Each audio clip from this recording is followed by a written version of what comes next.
నమస్తే ఇవాల్టి వార్తలకు స్వాగతం. ముందుగా ప్రేక్షకులందరికీ మహాశివరాత్రి శుభాకాంక్షలు. కాళేశ్వరంలో ఒక భాగమైన బ్యారేజ్ లో ఒక పిల్లర్ కి పర్రె పడితే మేధావులు మీడియా అంతా కాళేశ్వరం కూలిపోయింది 1,00,000 కోట్లు నష్టమని ఎగబడి అన్నారు. మరి ఇప్పుడు సుంకిశాల రిటర్నింగ్ వాల్ కూలిపోతే, ఖమ్మంలో పెద్ద వాగు బ్రిడ్జ్ కూలిపోతే, ఎస్ఎల్బిసి టన్నెల్ కూలిపోతే మేధావులు మీడియా ఎందుకు నోరు విప్పడం లేదు అంటూ కేటీఆర్ విమర్శించారు.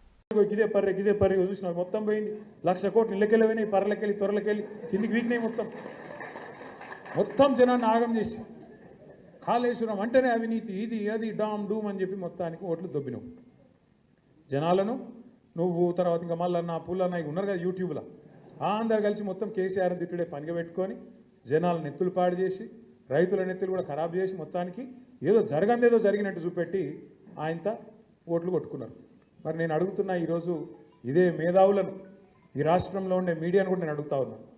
కాళేశ్వరంలో ఒక్క బ్యారేజీలో ఒక్క పర్రె పడితే దానికి ఇంత లొలిపెట్టిరు మీరు.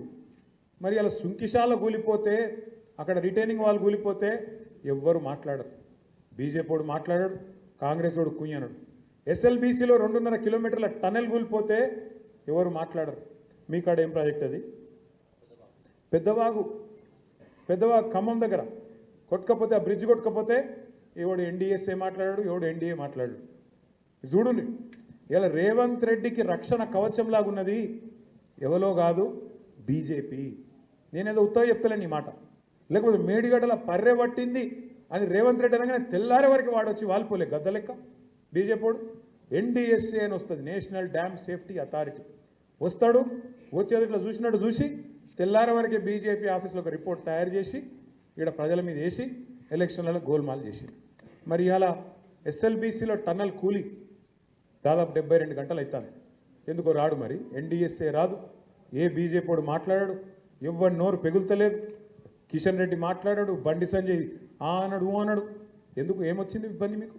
ఎందుకు మాట్లాడతలేరు?